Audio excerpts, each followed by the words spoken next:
High quality audio podcasting 101. Welcome to the Emo Social Club podcast. I am Brian. And if you're hearing this phenomenal intro to the podcast, you're noticing that Lizzie is not talking at all. Lizzie had finals at school because she's still learning how to be better at life, and I gave that up a long time ago, and now I will suck for the rest of time. So I'm running this interview on my own, and it's gonna be super neat. Tonight, this podcast episode, I'm sitting down with my friend Megan Rhodes of the Peckish Rhodes Dance Corporation. Nope. False. The Dance Consortium. The Peckish Rhodes Performing Arts Society. Yes. The PRPAS. Nope, that's not. Those aren't the right letters. PRPAS. The oh, God. Okay, I get it now. Fuck. I'm learning so much already. So I'm running this. Megan and I are friends. Megan lives with my girlfriend, so it's pretty easy to like get a hold of you. And I'm I've available. been following what you've been doing, creating. Do you call Peckish for short? If I want to shorthand it. We usually call it the Society. Gotcha. So then I'll call it the Society. Yeah, you can do that for the rest of this. Mm-hmm. Yeah, so I've been following like what you've been doing, creating this, and I thought it would be super cool to have you on to talk about art that we don't really like talk about. I think I would say, from my perspective, of course, I know two dancers very closely and have met more through knowing you guys, but obviously, like, we talk about emo music because it's super popular and it's something that has been nationwide, but of course dance is like another art form that I think people need more awareness of. And I made a dedication to myself that in 2019 I was going to enjoy other forms of art and get involved in other things aside from just like going and watching bands at concerts all the time. Yeah. So I thought, have you on, talk to you about being DIY in another form of art in Chicago locally, coming up in the scene, working hard, busting ass, you know, and welcome. Thank you. Thank you for that introduction. Yeah, I planned it for sure. For sure. It's actually funny that you bring up / like mispronounce the company name, because do you remember the conversation we had about that name when like I was first coming up with it like a year ago? I remember that I was in another room and my girlfriend said, "What do you think about this?" And I was like, I don't know, or whatever I said, but I was like, no, you're like, it's just like, I just don't know what it is. Yeah. And then like later on that night, you said something about Emo Social Club, and I was like, I don't know what that is. And Brian was like, point taken. And we both stuck with our names, and and we're riding it out. And we live to tell the tale. So yeah. Yeah. Great. This is going to be a real loose episode, I can tell, because we're just like, yeah. Off the rails. Lizzie's our like focus person. I am not. I'm just like, let's fucking bullshit for an hour. Yeah. Yeah. So why don't you talk a little bit about forming it and like what you want to do, your mission statement, if you will. Yeah. I don't know if you had to I don't know. I always do that for like classes whenever I was like starting something. It's like, what's your mission statement? I'm like, I want to fucking do something. Like, I don't know. Yeah. So, couple of things. So I've been in Chicago since like 2015. I like moved here originally from North Carolina. And, as soon as I got here, like I knew I wanted to dance. I knew I wanted to choreograph. And, it started off with me just submitting things, doing festivals, doing works in other people's shows, like just trying to like get work out there. And it was really frustrating and really not satisfying. Like I guess from like a music point of view, you can imagine like going to a festival, playing one song, and then you just like leave, Mm. and like no one knows who you are and no one really cares, and Yeah. that's like it. So I was really frustrated with that like setup. So I was like, I'm just gonna like make my own company, put a name on it, give it a little more like clout, so to speak. And yeah, we just like came up with the name. People who were already dancing for me in that like festival format, they joined. I like wrote a contract and they signed it, and I made a website. We took some pictures.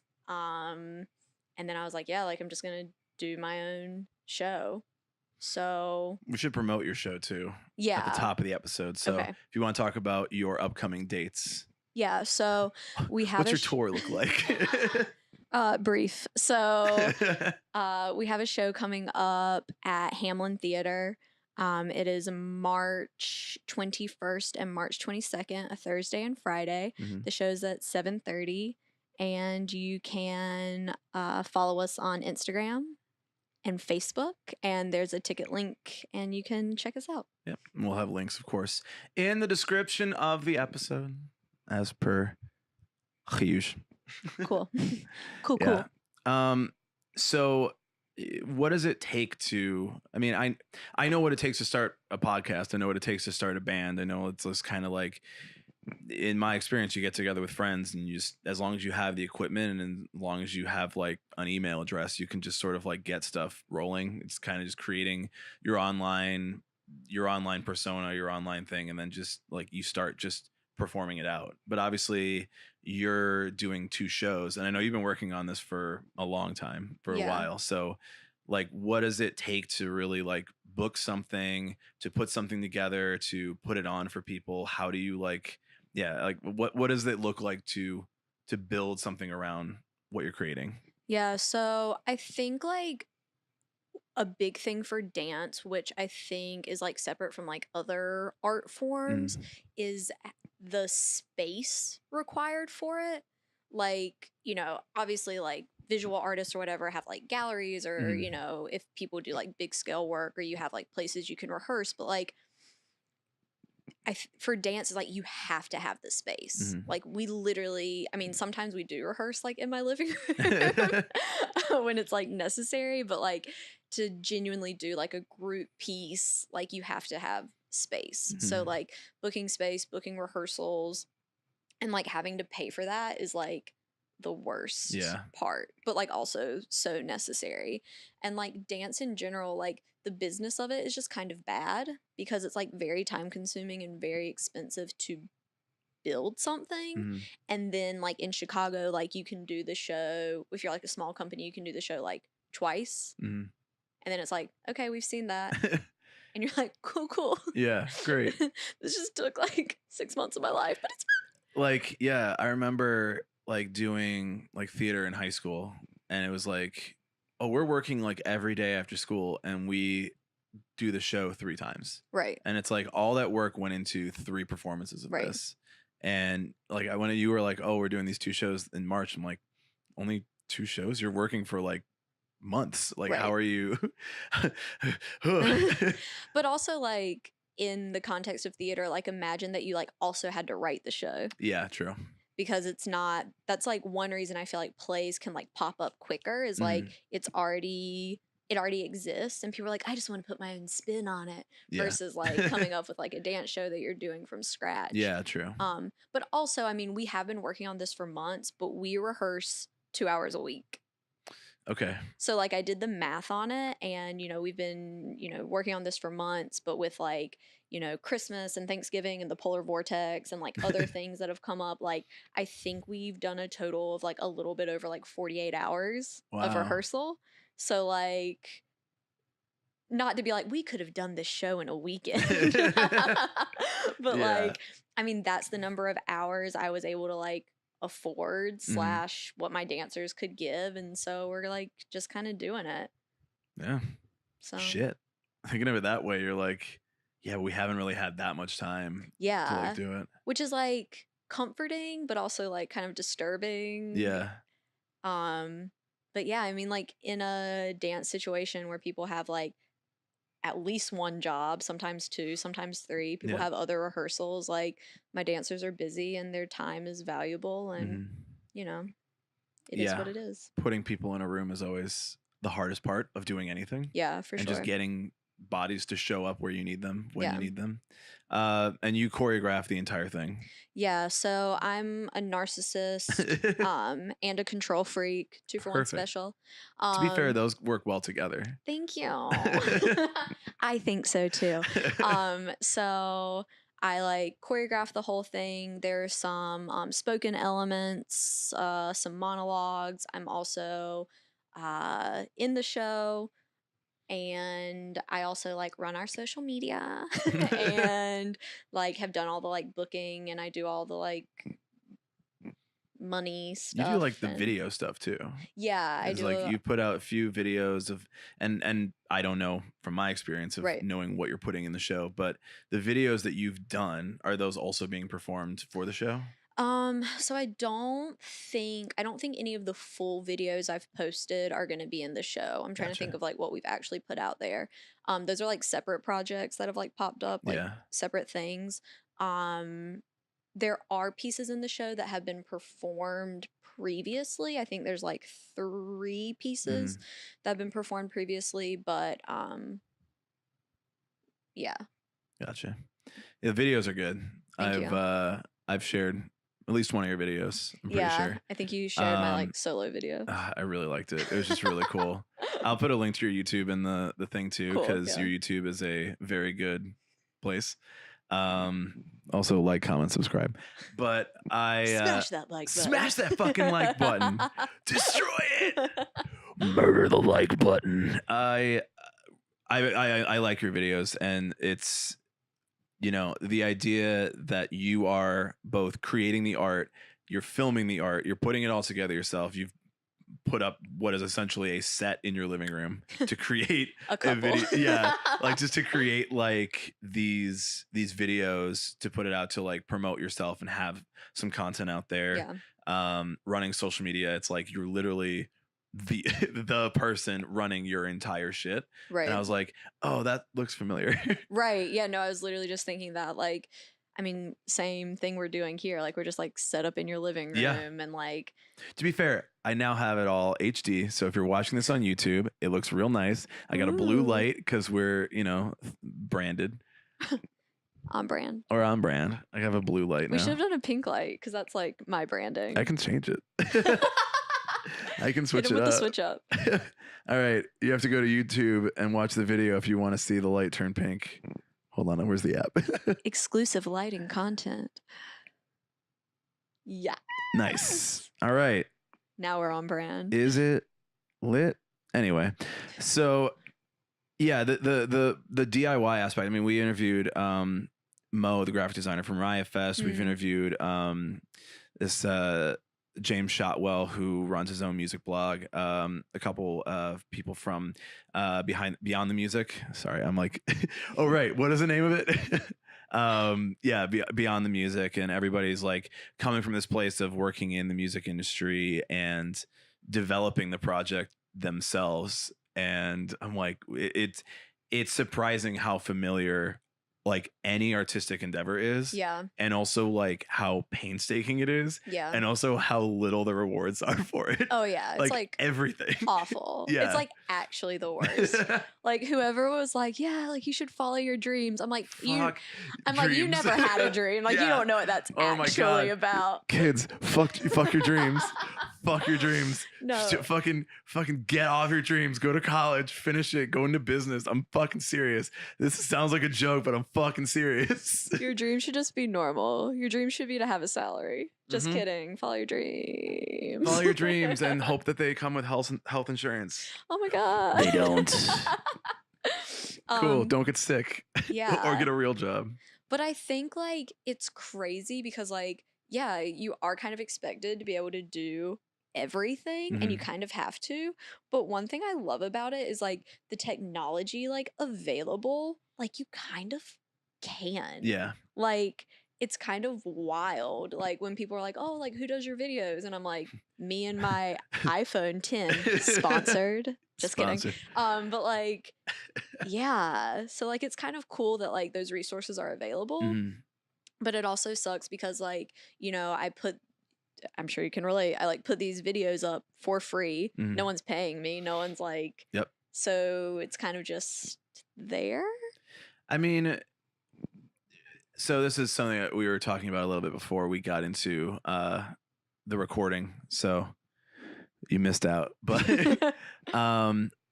YouTube is just such a weird space because I think that, a lot of people started using it just as kind of a video dump. Like, just put videos up there and then like share them. So it's like, oh, this is where I put it so that somebody can watch a video. Right. But over time, YouTube realized what they had on their hands, which was A, the second largest search engine in the world. Right. And B, a social network. Because as long as there's comments, as long as you can have a profile, as long as you have these options there and you're talking to your followers, you essentially are building up what accounts as a social network. Right. And now that like Facebook has video, you can add videos to Twitter, Instagram, IGTV and stories and all that. It's like, oh yeah, YouTube isn't just a place where like you're supposed to put your videos. It's a place of like building up your own content to promote yourself in the same way anything else is. Right. And I think a lot of people think that what you're supposed to do is try to get a viral clip. Right. And that will propel you and it'll get you somewhere. But false. It doesn't. Like it's so weird. And okay, so I follow this Sarah, I'm sorry. I follow this stripper on Instagram. Cute. Because she had a viral clip of eating pizza. Like she was fully clothed in the clip. Oh my God. She literally walks out onto the stage eating pizza and then just like sits down and just eats pizza and people I've are seen that. throwing dollars on her. Yeah. So I found out that she like now has that video on America's Funniest Home Videos, like late night edition. Like, I didn't know there was such a thing. No, Bob Saget like is hosting like basically a more adult version of America's Funniest Home Videos, and he was talking about this video on Jimmy Kimmel. And I'm like, that actually kind of turned this viral clip into something. Right. The clip even got taken down. Like it was like Twitter didn't want to have it up. Like somebody reported it, and so they were like, "Oh, we're taking it down." Like it's controversial enough. Right. But like she actually was trying to turn it into something. She of course is in Hollywood, so I feel like there's maybe more opportunity than there is in Chicago. Funny story though, she's from the suburbs, like she's from Schaumburg. And I'm like, oh, good for you. Hometown hero. Hometown hero, pizza stripper. No, but I do think that it's rare when you can take a viral clip and turn it into something that you can monetize, profitable, that like keeps you in the media, keeps your keep people attention on it. Like it's so rare that actually happens. And I think that you need to build a community around your content rather than hope that one thing you do gets picked up and becomes this thing for you. Yeah. I'm sure there's plenty of people who are like, pizza stripper, I haven't heard of this, and stop, don't search for it, NSFW. But like you're not gonna be pizza stripper. It's a weird sentence. Follow your dreams, kids. That's the episode title. You're never gonna be pizza stripper. No, I mean, but like there's like I won't say it's a viral clip by any means, but like there's like a semi-successful, we were talking about it earlier before we were recording, like video of me, like what'd I say, like 17,000 views, and like who cares? But that's actually not true, because the person who posted that video actually ended up hiring me to like work. Yeah. And so like I like actually work for that person now. So like I shouldn't like not get... like it can be something. Yeah. I think if you just consider it the same as like making a post on Facebook, like utilize YouTube and utilize how like the search works, because people go to YouTube and they search for stuff, especially like, I mean, as a band, if we did a cover song of a of a bigger act, and like Right. people were searching for that song and they find a cover version of it and we do a good one, like Mhm. well produced, like people might, you know, like it, and they Yeah. might share it, and they might get more people to watch it. Yeah. So there's a little bit of that too, of just like taking advantage of how it works Yeah. and then continuing to put out quality content. I will say though, like social media, as far and this might also be an issue for like cover bands, but like for dance, social media is kind of like after us. Like if you post something and you don't have the rights Yeah. to it, I mean, we get our stuff snatched down all the Yep. time, even though it's something that like, I did for free. I'm not making money off of it. I don't like directly profit off of it in any way. Yeah. Like your stuff gets yanked down. So like it's also kind of an issue as far as like being able to share Do you want to dance. get really deep into copyright law in this episode? I mean, we can. Can Yeah. we? That We sounds like can. where this naturally leads. Is like, Yeah, let's talk about your art and also copyright law. yeah, and like copywriting dance because that's kind of a big thing that's come up Yeah, recently. fucking Fortnite shit.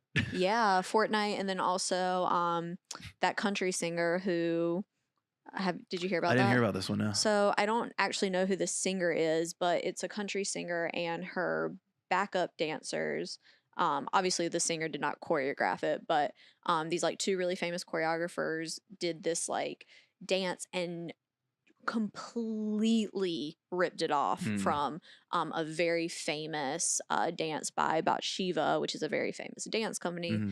I've actually seen that piece performed live by Hubbard Street Hmm.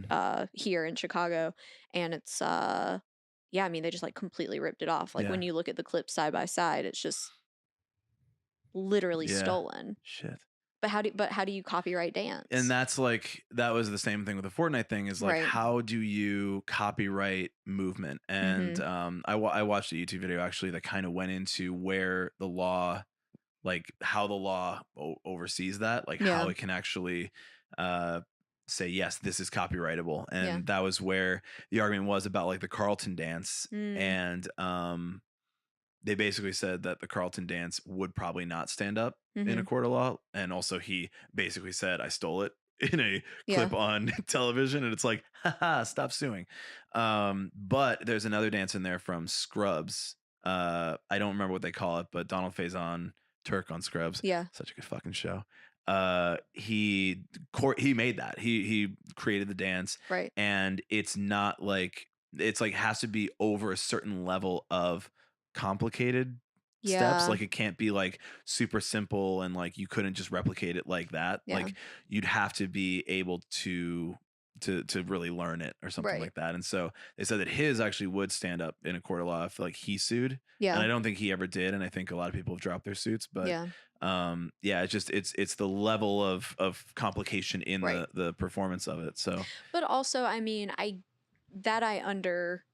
understand, but from like a dance point of view, a choreographer point of view, like just because something's complicated doesn't mean it's what am I trying to say? Like you can come up with something that's very, very simple, but it's like an original idea. yeah. So like if I do a 45-minute piece where I like just like walk in a square, Yeah. like performance art or whatever you want to call it, like that's very simple, Yeah. easily like recreated, and someone else like steals it and profits from it, like they've still taken my idea. Yeah. So I think with dance, like it's hard because something that like a common person would a commoner would peasant. a peasant would Mm. consider Mm. simple is not always necessarily so. Like if Yeah. say, but like the same thing of like a poem that's just like 3 words, but you steal it. Like Yeah. it's tricky, you know? Like, really, copyright isn't. It's not a science. There's nothing Right. behind it that says this is copyrightable. I think that they're working a lot harder in the music and film Yeah. industries and putting up content. You know, taking someone's content and reposting it somewhere else, putting up Right. a full movie on YouTube, for example. Right. Like, you know, should that be taken down? Probably, but also like, you know, we start getting into like a lot of areas where it's like, where do we say draw that this the line? where Yeah. does this need to be copyrighted, Mhm. and where should there be some stuff within fair use? Right. And I think that, you know, music has a lot of opportunity there to be used more within fair use, where somebody's not necessarily profiting on it, Right. but they're at least like I think that most musicians, especially like smaller musicians, artists that aren't as well known, would appreciate somebody else using their art, and it would inevitably become more of a boost for their Right. music. And we can talk a bit about like some of the music that you use Yeah. too, and like your inspiration there. But I would think that a lot of artists would want that. Like, Yeah. you know, I don't see a lot of dancers dancing to really popular songs unless it's like hip hop or pop or that sort of See, and performance. I feel like part of that is because it gets taken down. Okay. I personally like really enjoy like popular, I mean, a time and place for everything, you know, but like I enjoy popular music. I like in classes and stuff, we'll do combos or whatever. And like, I mean, I would say in the past year, as in like just 2019, like the past 3 months, I've probably tried to post like 5 or 6 things that have been taken down. Wow. Either of my own or like someone else that like I'm in, or you know, anything like that. Like, or and I mean, and some people just post their stuff without music on it. Yeah, which seems, which kind of just sucks. Go to this website and play this song and start them both simultaneously. We're like, it's an interactive experience. It's a untakedownable offense. Yeah. So yeah, I don't know what. There's not much there that Yeah. you can really do, and I think it just sucks to be able to like you kind of need that in order Yeah. to like promote your art in a way. Right. Like It's without the new having business card. Yeah, without having that way of posting what you do on social media, Right. or having it somewhere. I mean, I know when we did like the I'm Not Okay Yeah. music video and we like Which is recreated great, that. by the way. You should check it out. Great. Yeah, go check it out now. Cool. Yeah. Just look at all of our A couple stuff. years later, go check it out now. That's super useful for me personally. We had to put it on Vimeo because YouTube basically said you're uploading this music video, and I was like, oh my god, thank you. You catfished YouTube. Like, oh my god, like I appreciate you, thank you. But then I mean, we did our own cover of it. Like it was a recording that we did all of our own performance for it. But yeah, we posted it on Vimeo though, and we had no problem. Yeah. And I'm like, what's Vimeo doing? Is Vimeo just like, we're like, not whatever. as big, so fuck it. True. Also, I'm not trying to call Vimeo out on their shit. If you work for Vimeo, first of all, hit me up. Second of all, keep doing what you're doing. You're fighting a good fight against copyright. Yeah. You're fighting the good fight against all these rich musicians like My Chemical Romance.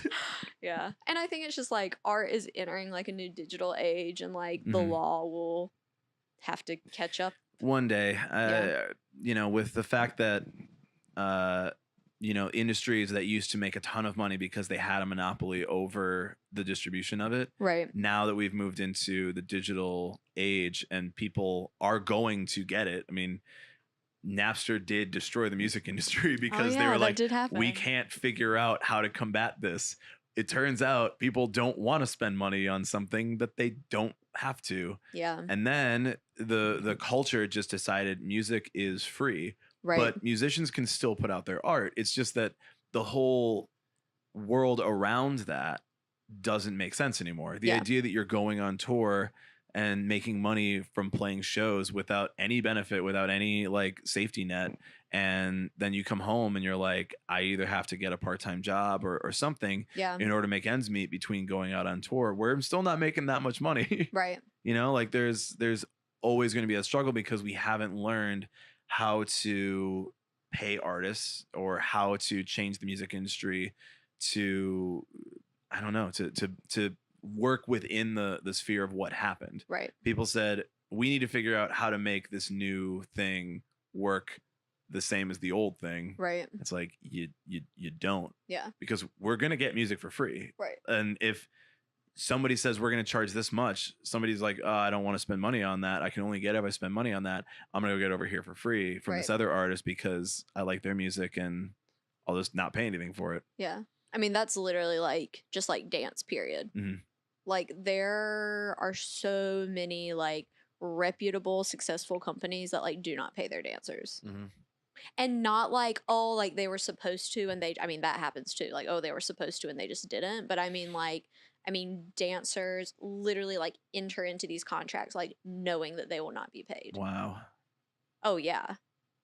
But it's like you just have to do it because you need like Well, I The mean, you exposure or just the experience, or it's everything. It's like the exposure, the experience, like this might be a stepping stone to something else. This might be as good as it's gonna get for me. Like, I mean, I think a lot of art too kind of preys on like artist insecurity. yeah, Like, oh, I need to agree to these conditions because that this might be it for me. yeah. Like this If I don't do it, they'll find somebody else who will. exactly. And I mean, they will. That's Yeah, what's so crazy about it is I think that like we as dancers as a community, like we have to raise our standards yeah, for ourselves and then also what we will accept and like it just the business model of dance is really bad yeah.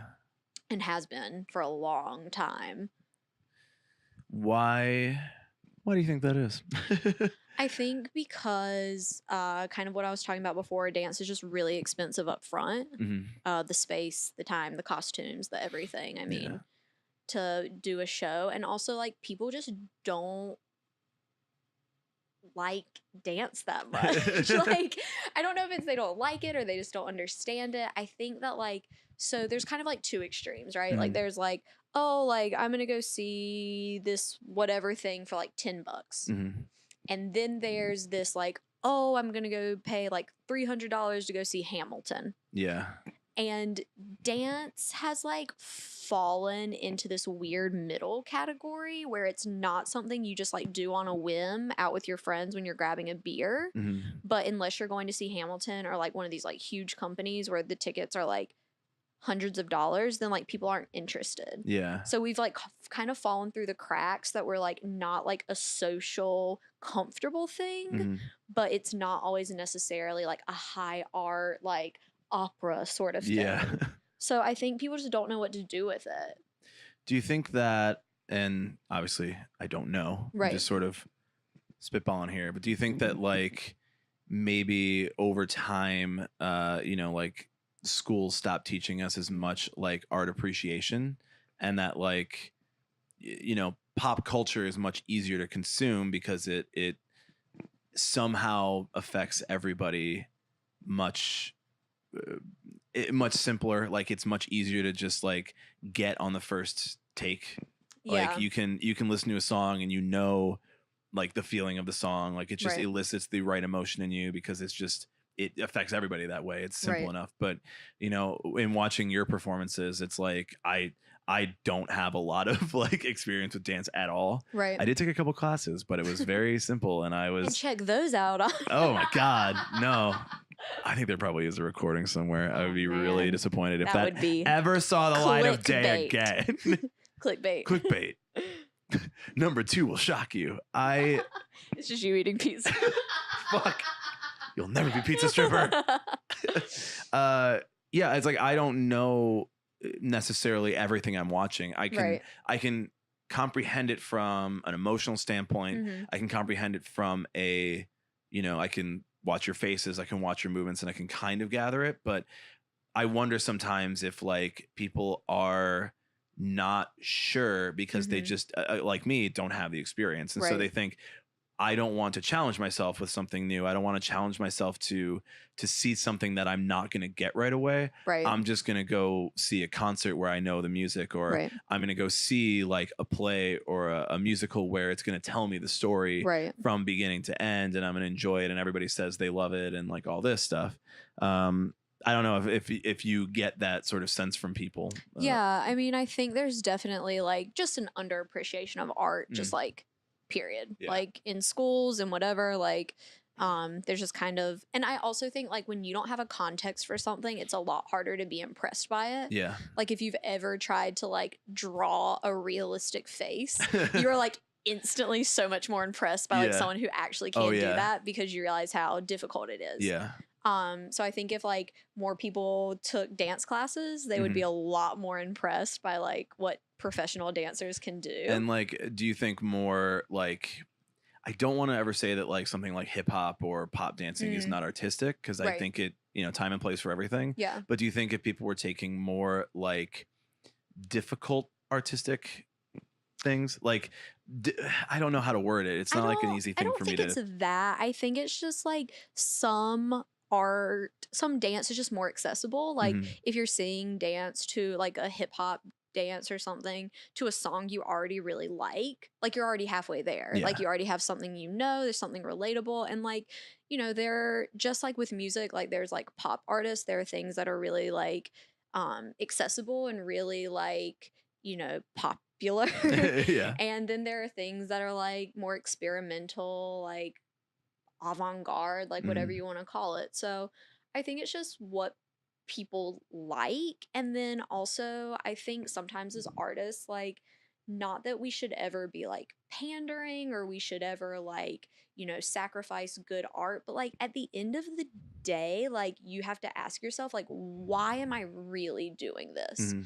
Like who is this really for? Is this for like my own personal research, my own personal fulfillment, or is this like my business and am I like attracting clients? Mhm.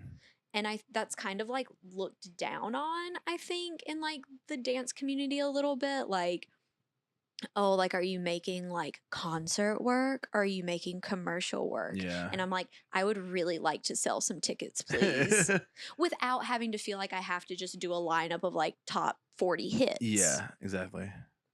Just because I'm not choreographing for a cruise ship, like, does that mean that I can't be entertaining? Yeah. And I think that's kind of like where I'm coming from as like a company director and a choreographer is like, yeah, like I want to like bridge that gap, which Mhm. is like seems like an impossible undertaking, but I'm like, this is my life's work. Um, like, yeah, I want those things to feel more accessible Mhm. and to still be entertaining if we can. Yeah. I mean, I am entertained by it. Yeah. I'm trying to learn more of it Yeah. as my own, thing for And like y'all. you But also find your own thing. Like, Mhm. How many dance shows have you seen in your life? uh good question. Honestly, more in the past couple of years than Right. ever But like just before. like ballpark, like I mean, guesstimate. fucking 5 probably. Yeah, so like imagine I had listened to like 5 albums in my whole life. I'd be like, I don't know about this music thing. Yeah. But it's like you haven't even had a chance to like define your taste. Yeah. Which is one thing I love about people who are like learning about dance for the first time and like really watching it as adults is like watching them like figure out what they like and what they Mhm. don't like. And like just because something is art doesn't mean you have to like it. Yeah. Like you're finding your taste. Mhm. Like I'm sure when you watch my show, you're gonna be like, I really liked that piece. And that one I could have done without. And like that's totally fine with me. Yeah. Hmm. Yeah. I'll go to more. Everyone should go to more stuff. I Go think to more that's stuff. let's talk about music. Okay. So what is, because obviously, I mean, it's dance, so music is probably one of the biggest things about it. Yeah. I know you have a big thing for My Chemical Romance and Panic at the Disco because you have fucking done the Helena dance in front of me. Yeah. So yeah.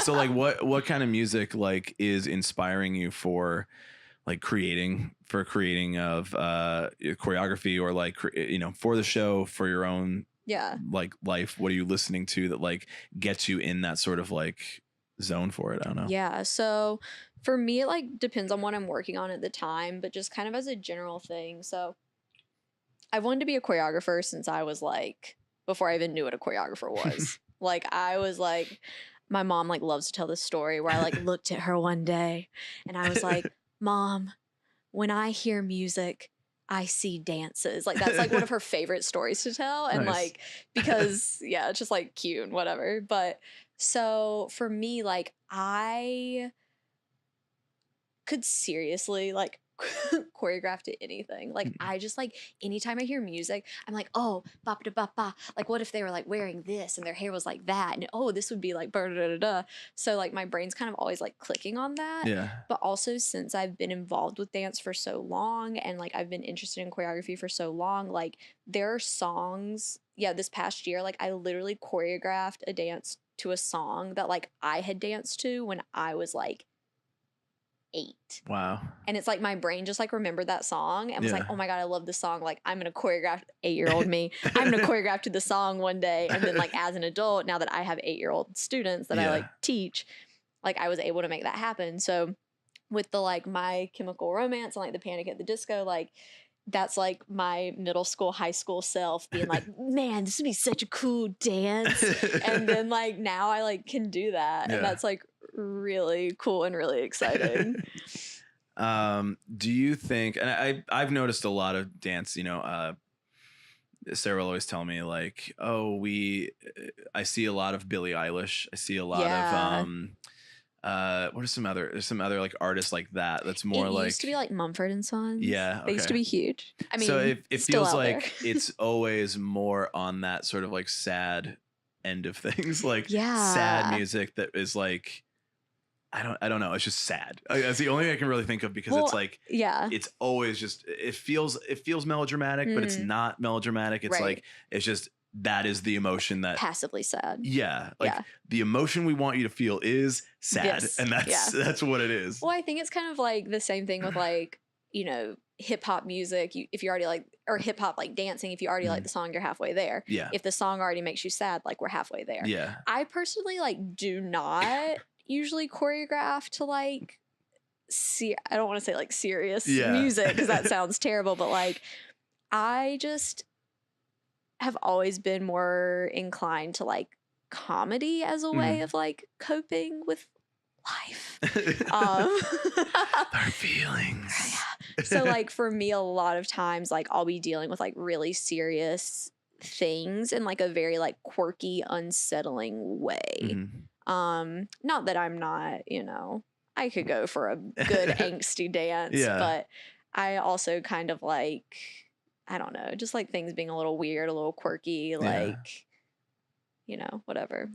Yeah, I think that I think it's easy to go that route. I totally agree with you. It's just like people will know how to feel from something. If it's hip hop, if it's pop dancing, if it's sad music, it's like, well, I got you there. So I don't really have to, I don't have to do as much heavy lifting, I guess. Comedy, I think, also works though in that way where people are like, people appreciate the comedy of it. Right. Like you can go into it and be like, oh my God, that was like refreshing. That was interesting. That was different than what I was expecting. Right. Or, yeah, just like it, I agree with you that comedy helps coping. That's why I laugh a lot. LOL. Yeah, no, that's cool. I would think that a lot of artists would just go for like the more moody stuff because it would be, I don't know. It's either like you got to go fast or you got to go slow. Yeah. Either Sonic the Hedgehog or the opposite of Sonic the Hedgehog. Cool. Please comment below with the opposite of Sonic the Hedgehog. Yeah, but also like, I mean, it depends on what you're seeing too. Like if you're just seeing like, because sometimes it's just a combo. Sometimes it's just like 45 seconds. We just want to be in our feels. Throw on some Billie Eilish. Like, let's do it. Yeah. You know? Yeah. What are you expecting from the show? I mean, I've watched a lot of your videos. Yeah. A lot of the older ones that you did, like, I don't even know. Is that probably like when you first moved here, right? Or like stuff from college? No, even? Some of it's like stuff from college. Yeah. Like, it's old, so that stuff is there's rough. A lot of like funny stuff in there. So like, that makes sense. Like your sense of humor definitely works in a way that I just, you know, the shows that I've been to otherwise, I just haven't seen that sort of a sense from it. Right.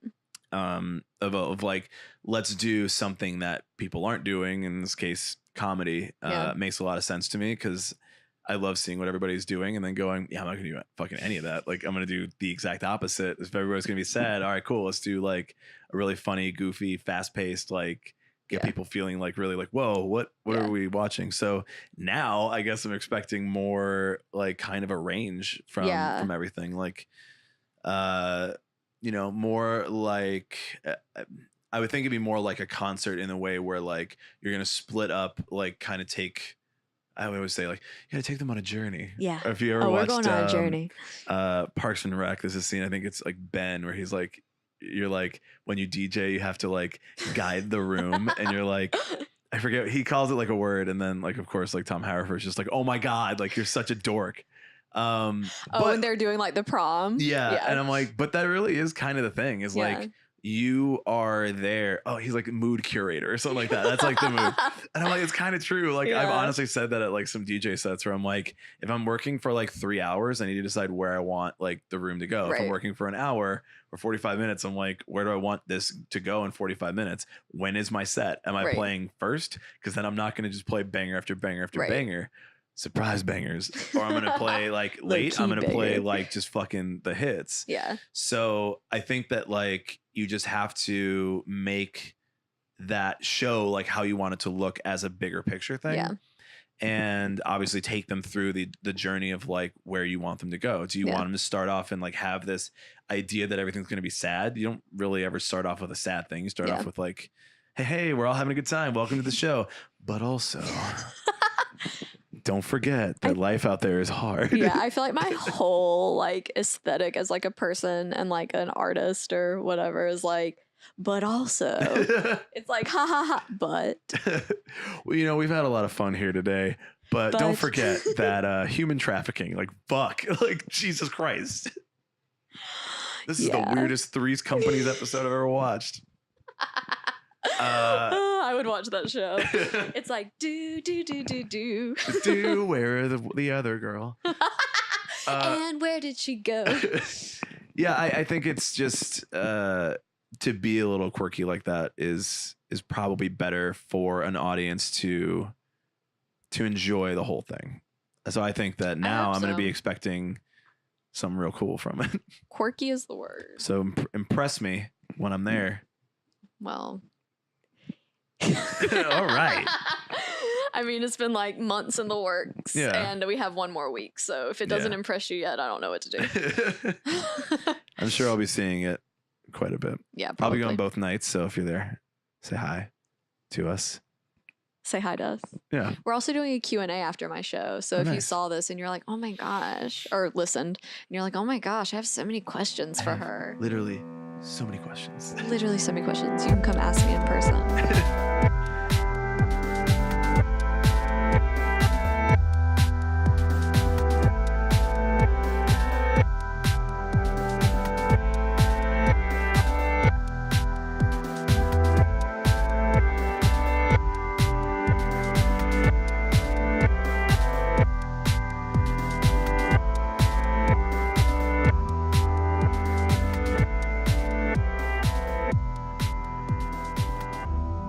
I'm currently working on music.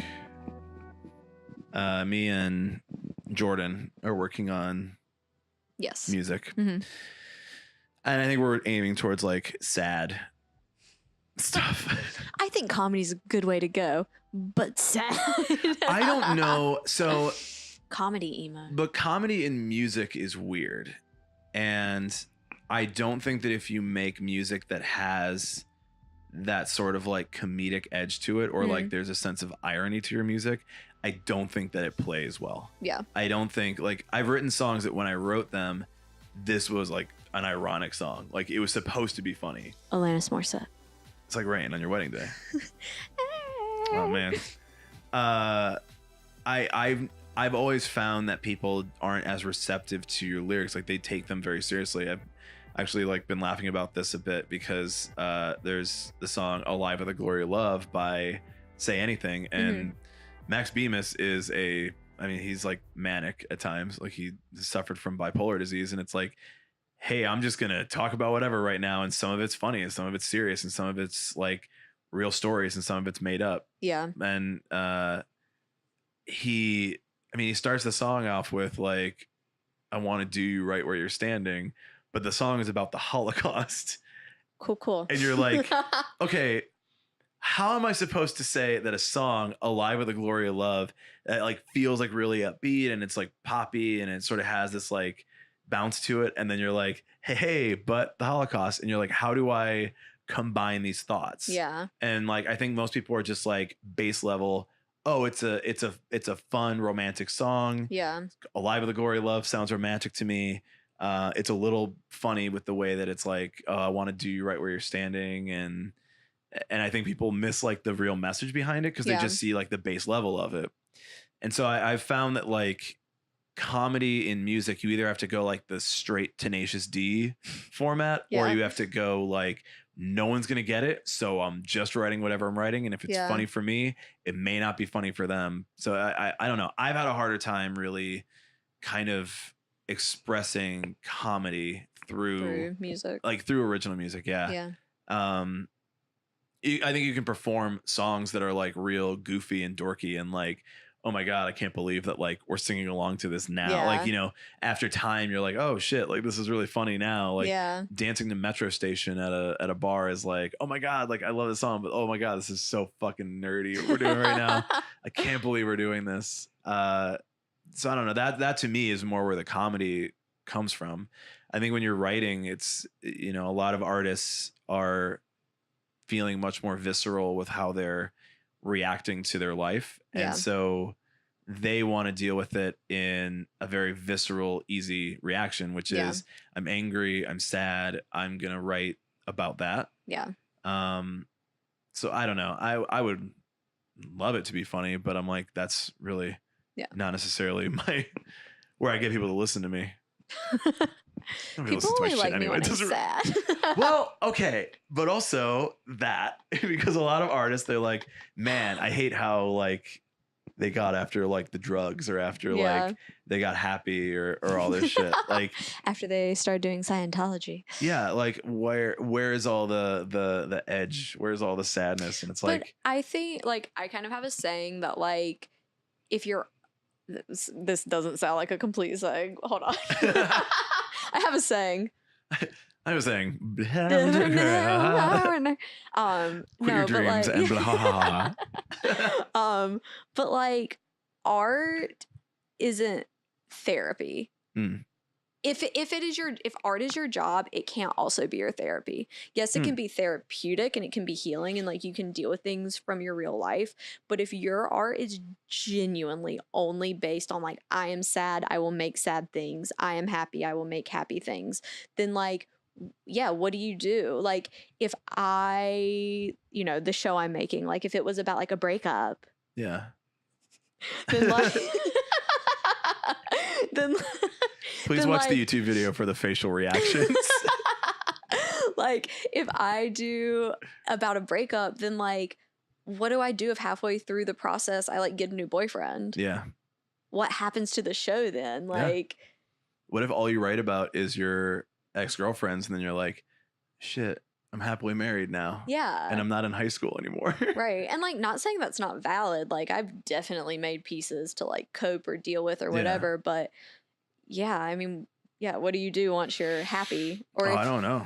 Like honestly, like that's kind of where I'm at right now is like I'm writing to more like I would say that what we have right now sounds very like Post Malone, Khalid style. Yeah. And both of them write like it's more R&B lyrics where it's not really something I would write about, but I'm also like I used to write about like being sad or like having just shitty experiences in life with dating other people or relationships or trying to have a relationship or just bad people. And I'm like, well, fuck, like I don't have that anymore. Right. How do I write this? And I'm like, where am I going to find new inspiration or what do I want to write about? What is the story that I want to tell with this? Yeah. And it's like, fuck, I don't know. Like, I'm like, honestly, like at a wall where I'm like, I don't know how to write happy. Yeah.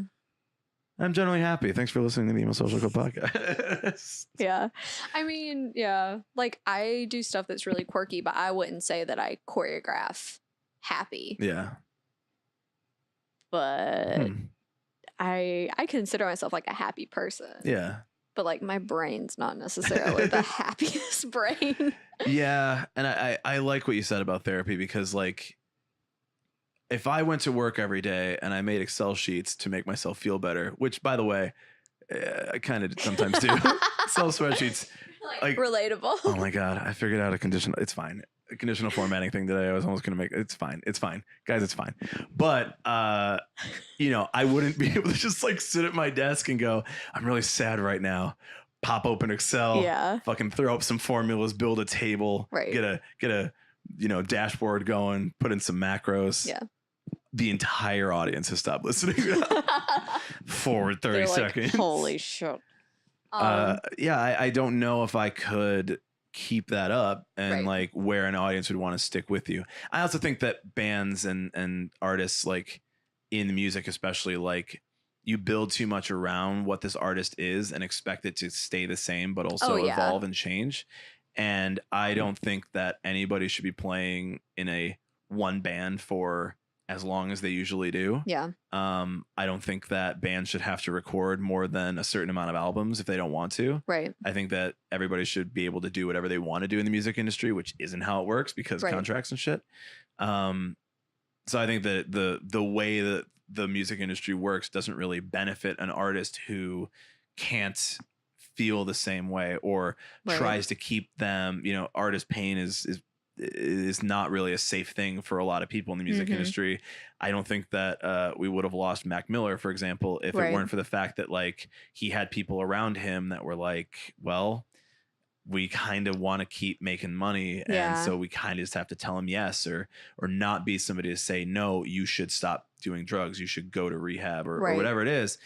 It's like to keep them in the same place over and over again is not safe for people who are generally unhealthy mentally, maybe when they get into it. Right. And maybe used it as a way to like cope. Yeah.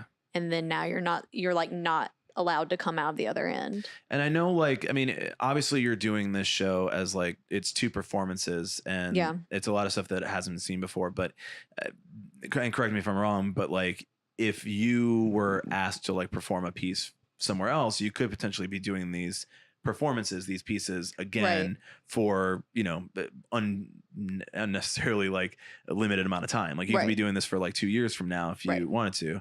And I think the idea that like if you wrote a piece that was like about a breakup 2 years from now, it might mean something completely different to you than when you created it. And now you have to sort of like either fake the emotion that you had, because maybe you don't have it, or like it keeps bringing you back to the same emotion you had. Yeah, true. And like imagine an artist who like has to go up on stage talking about like hard pain in their life, which there's obviously worse things in life than a breakup, but but like you would have to relive like these terrible things happening to you over and over and over again, and if it was your therapy, it's just sort of like rehashing the same thing over and over again. Right. I can understand like how that would affect an artist in that way. Especially like kids, like child stars. Yeah. Like, can you imagine like having to be like constantly like treated like you were treated when you were like 9 years old, or constantly like doing things or saying things or being in routines that you were in when you were like 9, or even like musicians or actors or anyone who's like a little bit older. Like I think about like Miley Cyrus and just like her transition, how everyone was like, oh my God, like she's so crazy, da, da, da. And I'm like, yeah, but like if someone had a microscope on your like early 20s, what would that look like for you? Like I think about would you want that to be a music career? Right. Like would you want I would have. That's actually exactly what I wanted. Yeah, but I don't know. It's just like, and I think that's like a bigger problem of just how we like mistreat celebrity and how, we expect celebrities to be more than what they are. Like, a musician is a musician. They're not a life coach. They're not a like, they don't. Yeah, we like hold them to this impossible standard and we give them no like privacy and like it's insane. Everyone always says, and I think most artists say this because it's true, that they, if they can help one person through a hard time, then it's worth everything. Yeah. And that their fans mean the world to them, and that it is about the community around them. But obviously that community comes with some amount of fame, certain levels of fame. But if you're a huge artist and you're writing music that you want to mean something to somebody else, and you're not really, I don't think a lot of artists, I think a lot of artists want that. I don't think a lot of artists understand what that is. And I don't know if a lot of artists like are able to turn that into what they actually want to see. I think that Right. like a lot of artists are like kind of saying it Yeah. and they're like, I appreciate my fans and I'm happy to help people and all this. And like, obviously, you know, people will come and say to you, like, you helped me through really dark times and you saved my life and all that. And Yeah. I don't know. I've always wondered like what the impact of that is on Yeah. an artist who themselves is still struggling. Yeah. Like, what is it to hear from somebody else? Is it a good thing? Is it like, Too much pressure. is it a lot of pressure? Is it like the bigger you get, the more people that are going to say that you are responsible for me being alive today? Yeah. I'm like, I couldn't handle it if one person told me that now. Yeah. If somebody said to me tomorrow, you saved my life, I'd be like, fuck, you need so many more people. Yeah. I cannot be the person. Like, well, and should we like even be holding like complete strangers to that yeah. like level? Yeah. You know, like, you know, oh, like you saved my life, but then if they do something awful, which like they're prone to do because they're people in like Yeah. very bizarre situations, you know, of course people should be like accountable for their actions, but yeah, I mean, there are kids who like literally if a celebrity was like jump off a building, they'd be like, which one? Yeah. That is so upsetting to me. It's just so scary. Like I But celebrities always like kind of frighten me in that way. Celebrity freaks me out. Like Yeah. I am so like obsessed and like terrified about the whole idea of celebrity. Yeah. And just like what it means. And but I also feel so bad for them. Like we put them up on these pedestals and then we're like, wait a minute. You know, like Yeah. especially when it comes to celebrities with like younger audiences, you know, Yeah. like I'm a dance teacher, so like I definitely feel like a certain level of like, you know, portraying myself a certain way, doing things a certain way, knowing that there's like, you know, 60 kids looking up to me, not 60,000 kids looking up to me. And so like I feel that pressure. But I mean, at the end of the day, like I'm like a dancer, I'm a choreographer, I'm not like a child psychologist. I'm not like a you know. What do you think it says about us that we're both like, I want a community and I want to talk to people and I want to be known for what I do and like I'm in this artistic thing to like perform for people and it's also like, yeah, but like don't get too close. Yeah. Like I don't know. What does it say about us? I don't. This is where we lay down on the couch and we're just like, so when I was a child. Yeah. I mean, I think it says something about us, like just knowing us. Yeah. I don't think we speak for the whole like artistic community. I'm happy to. Or do we? Like, I think it's also says something about like art. Mm. Like if only like 5 people saw the Mona Lisa, like is it that big of a deal? Is it still that good? Like how much of art is wrapped up in the recognition and how much of it is really just about the what you're making? Yeah. And like, I think it's like somewhere in the middle. Yeah. Like, do you think that the pieces that you choreograph would, like, if you weren't performing in them, let's say, Yeah. if you choreographed it, do you think that it has to do with your performance or your creation of it? Or do you think it just has to do with like, it's just art and it's happening and it's out there? Like, do you think that it matters that it's you, or do you think that it just matters that it exists? I think both. Like,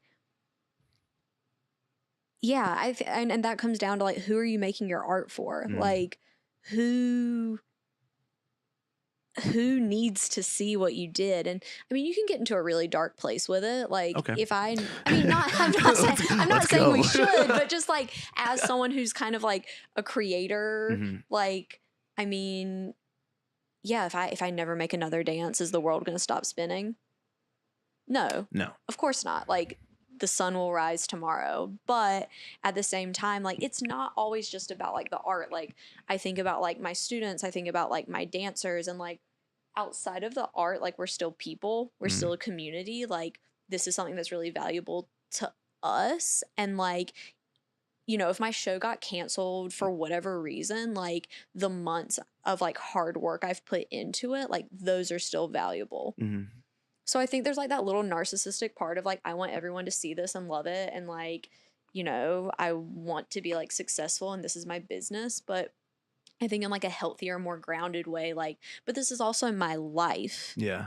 And if I was miserable the past however many months making this, but everyone loves the finished product, it's not worth it. Yeah.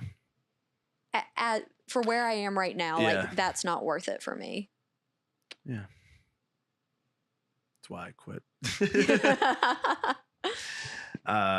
One of the reasons. And I also think there's this mentality that, like, if you're not willing to sacrifice everything, if you aren't like da da da da da, then like you're not a real artist. And I'm like, you know what? I'm okay with that.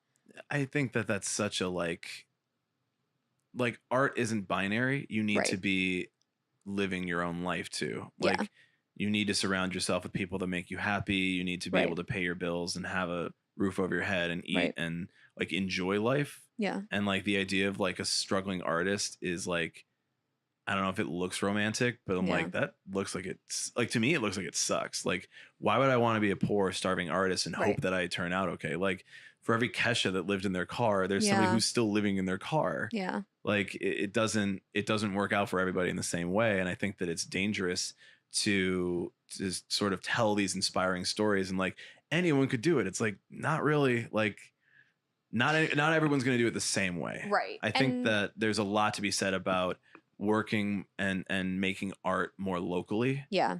And doing it for a smaller group of people. Yeah. And having it mean more to that group of people than mean less to a larger amount of people. Right. And I think like as artists, we also kind of have to drop our like pretentiousness. Like I hear it all the time, like in the dance community. I'm sure you hear it like with like the music industry or like anything. Like probably said a lot of the things in the music community. Oh yeah, me too. Like especially when you're like coming up and you're young and you think you're gonna make it in like 6 months. Like you know, you just like you have this preconceived notion of what success is and what that looks like, and you look down on people who haven't reached that. But success isn't the same for everyone. It's not gonna look the same. And at the end of the day, like if you are happy with your life and you're not hurting anyone and you're like creating and contributing in some way, shape, or form, like that's fine. Yeah. You know, like we don't all have to be Keshas. There was a time when I'm like, fucking Kesha's so good. Kesha is good. I've fallen off, but I used to love Kesha. Kesha's funny. She's funny. Yeah. She's humorous. Yeah. Great job, Kesha. Way to go, Kesha. Check her out. Like and subscribe. Hey, yeah, check out this Kesha. up-and-coming artist called Kesha. You heard it here first. You heard it. We're about an hour and 9 minutes, so we can wrap it up if Let's you want. wrap it up. Yeah, it's 9:30. So thanks for coming to my first solo interview show episode of the podcast. I hope that my voice didn't annoy you, and I hope that Megan's voice very much entertained you. Megan, do you just want to plug everything again and just everybody can find you? Yeah. All right. Should I do like my name and like everything? Yeah. Okay. Yeah.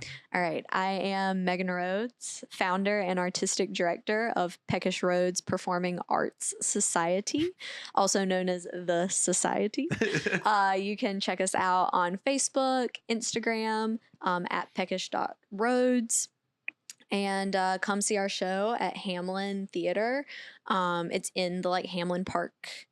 And you can see it on Thursday, March 21st and Friday, March 22nd at 7:30. Awesome. Thanks for listening. Thanks for coming back. And as always, I started doing this like weird outro and I'm like, this doesn't make any sense. Who would do this? Okay. And from all of us here at Emo Social Club Podcast, I am Brian, and we'll see you next week. Goodbye. Yeah, it's fine. Cool. Great. We're out. Fantastic.